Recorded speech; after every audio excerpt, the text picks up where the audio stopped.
and welcome to Nicole's Untold Gold. So today I'm actually gonna do something a little different. I have pretty much finished a piece of furniture already. I just need to nail the seat boards on. And I'm sorry that I did not record the rest of it, but it was kind of a sporadic finish. I just simply didn't. So I will show you my finishing it, the process of staging it, and then tomorrow I'm actually going to be delivering a piece about an hour and a half away. So you'll get to come along with me on that, and maybe we'll just do a little bit more chatting in this video instead of a bunch of time lapses of me painting, which isn't bad, but different is good. Let's go outside, let's finish this thing, see if I can get Toby to come with me. Well, I think it is a balmy negative 24 out or something like that. Sun is out, no complaining here. And actually, I'm a big fan of winter. Are you a pansy? So one thing that we never did do was we wanted to put like an underground air hose type of system, so that way we could keep the air compressor and the loudness of it in this building, and then in my painting and finishing shop, if we needed it for nailing or staples or whatever, I could still use it without having to have another air compressor or having to listen to how loud it is. We never got around to it. We just make do. And what I do is I pull the hose out all the way, run it across the door, shut it in the door, and then I put it through that window and shut the window down as far as it will go. I use it, and then I just bring it back in. It works, it does the job. In the winter, it's more of a pain than in the summer, but it'll be fine. So we're gonna do that now. All right, air compressor is running. I'm just getting the rest of the hose. Then I already have it ran through the window. Shut that in the door, even though Chet nor I like that I shut it in the door, but the other option is trying to heat the outdoors. And in negative 24, not a wise idea. I'm gonna load up the nail gun and we'll do this. So this is the cute little bench guy. Oh, I got it all dusty. That I'm done with. I mean, it is sealed, it's all done. I just have not nailed the seat boards on yet. So I'm gonna do that, and then I obviously need to put some handles on the doors, and then it will go in there to be staged, and I will actually show you a picture of what this little guy looked like right here. All right, are my safety glasses dusty? Yes. Do they still work? Yes. So we're not gonna worry about it. One-handed things are always so fun. I have had this nail gun for 3.5 years. It has done really well. Would highly recommend. Love it. I'm gonna measure up the correct distance on both sides of the overhang on this first board, and then I will be back. Okay. All right, we're loaded up. Air compressor's almost done. I got my board measured, and now we're gonna nail it.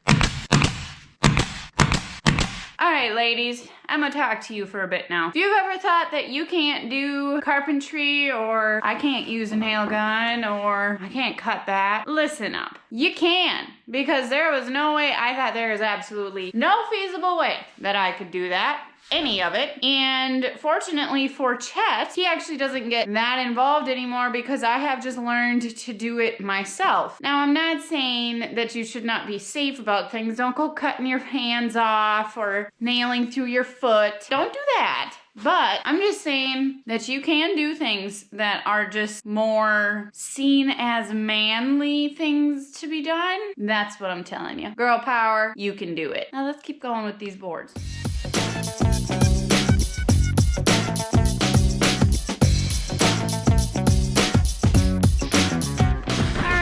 We're done with the nail gun. To save on heat, I'm gonna go put this back right away. Come on, buddy. As Chet and Doug would say, struggle bus is here. Hold on. Some things you do need 2 hands for, like opening a door with a hose crammed in it. One other thing that I wanted to touch on is that Chet taught me a lot when it came to carpentry and building stuff and working on stuff and cutting stuff apart and all that. Chet actually did. He taught me a lot about it. And I'm not saying if your husband's not crafty, you don't have a husband, whatever, that's just fine. That's what YouTube's for. I am not personally going to teach you right here, right now, but there is a lot of people on here that will and do. Like, just YouTube it, Google it. That's how I learned how to do most of all my furniture refinishing, was researching and trial and error. Nothing's wrong with that. Also, yes, I know I was kneeling on the one board trying to get it's kind of warped and I wanted to use it anyways. So it's not perfectly level, but that's just fine, because that is also up to Chet's standard, because he would do the same thing. We're done in this shop. Time to put my handles on and stage the little guy. All I'm trying to say is you're the only thing holding you back is yourself. So if you've always thought, oh, I can't do artsy stuff, or I can't do carpentry, or whatever it is that you've convinced yourself of, you can. So I decided on these because the bronze color around the outside matches the brown of my top, and the really matte, it looks black, but it's technically brown, but when it's next to this, it will look black. Handles on. I really don't like them. Nope, changing them again. I'm not doing that, that's hideous. Nope, next. And frankly, I do a lot of this kind of stuff where I'm like, yeah, this will look great. Put it on. No, it's not great. I think I'm actually gonna do crystal now. All right, just kidding. I'm not doing crystal yet because that's gonna give it a really feminine look, and I actually don't really want that to happen. It is a dark green color for a reason, and so I want it to, not that I want it to look manly, I just want it to not look feminine. So we're gonna try these bronze ones that are smaller and see if I like them more. Also, Rigid is the tool brand that we use. No, I am not sponsored by them. Just giving you an honest opinion. We have not had any issues with any of their tools other than their 5-inch orbital sander. I went through 4 of them within a year. And the thing that finally put me over the edge was I would send them in because they have a warranty, and I would send them in and I would get them back, and within 2 months they would be blown up again. And so then I just go buy a new one. And the last time, my last one I had, I was using it when it actually started on fire. Like legitimately started on fire in the winter.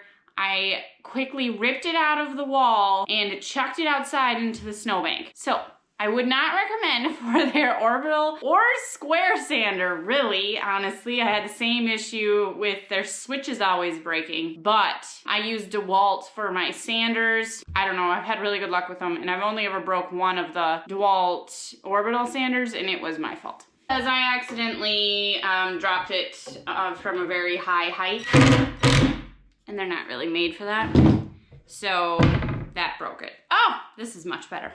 Much better. Let's push it over in there. First, I have to actually clear a spot. I am actually really full right now with furniture, but that's okay. This is the piece that I will be delivering tomorrow. This was the piece that I just did, and I really like it. Now, normally a red fan, but this red with the glaze is like amazing.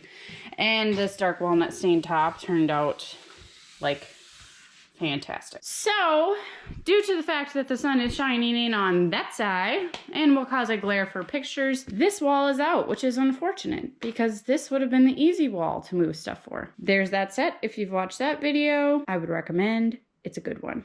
All right, this cute little guy's in here. So now you're gonna get to watch a time lapse of the many tries. It's all dusty again. That it takes me to be happy with the staging.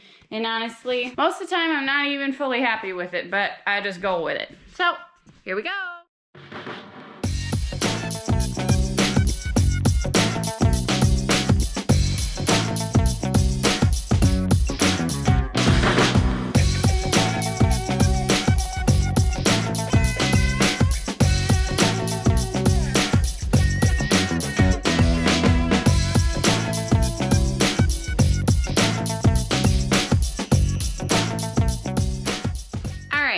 Was I extremely happy with the staging? No. But all of the pillows that I have are far too big for that little of a bench. It actually looks really cute in a picture, and that's what you always got to think about. It may not even look the best in person, your staging, but in a picture, does it pop and does it make people stop scrolling? So all of my stuff pretty much off of Facebook, my business page and sites, and the algorithms on Facebook are a pain in the behind, to say the least. But it is what it is. So, I think that will do it for today. I got my pictures, I got my measurements, and I'm gonna go inside and figure out supper. Tomorrow, I will be right back here delivering that piece of furniture. All right, everyone. I am on my way to delivering this mid-century modern credenza or buffet, whatever you'd like to call it. We're only about 15 minutes into the drive and we got about an hour and 20 minutes left. Alright guys, I just got out of the Home Depot to get some supplies. I got two bags of sandpaper, some stain, a couple paintbrushes, and I just want to touch on, everyone always thinks that I don't have cost involved in my furniture restoration and that I am making money hand over foot. I can assure you that is not the truth. There is some pieces where, yeah, there is more profitability to them, but most of the time, not really. Those two bags are $183 worth of stuff. And the sandpaper will last me for quite a while, but nobody sees sandpaper. They see paint, they see stain, new knobs. They don't see sandpaper, new tools because it doesn't work. All the nails and the screws and the glue, all the stuff to fix what's already been broken. People don't realize the cost that is involved. My shops, I have a loan on them. Like, in order for me to have the nice things that I do, I have to put that cost into my pieces. And people just think, oh, she just slaps paint on it. No, there's a rhyme or reason to it, because if you slap paint on it, I can assure you it will not last and it will look gross, not withstand time. I just wanted to touch on that because it is a misconception. I'm grateful for my job and I'm grateful for the opportunities that I do have and all of my customers and my clients, but I also don't want people to think that I don't work and I do not work for what I have, because I do. And I started this business from zero, nada. Thank you guys, and I am now going to go drive off and deliver this piece of furniture. All right, everybody, I delivered the piece. It went really well. The lady was super excited. I was concerned because the piece that I was delivering was very heavy, and I've actually had a lady before drop a piece on me because she thought that she could lift it and she couldn't. So I would say I'm a little bit jumpy now around girls that aren't sure if they're able to help unload or load furniture. Yes, it went really well. I got some supplies and I am now heading home. Thank you guys for coming along with me and maybe having a little more chatting this time than actual furniture redoing. If you liked that I chatted a little bit more and talked about furniture and just how to do things a little more in depth, go ahead and give me a comment down below. And if there's something that you want to see, like if you have a specific question, I do want to say I'm not going to get this channel into being a tutorial area, but I am willing to help some with people. Thanks for watching my channel. I know it's not for everybody, but I'm thankful and grateful for the people that it is for. Don't forget to give a thumbs up on the video, comment with whatever you have to say. I'll see you next time. Peace out from Nicole at Nicole's Untold Gold.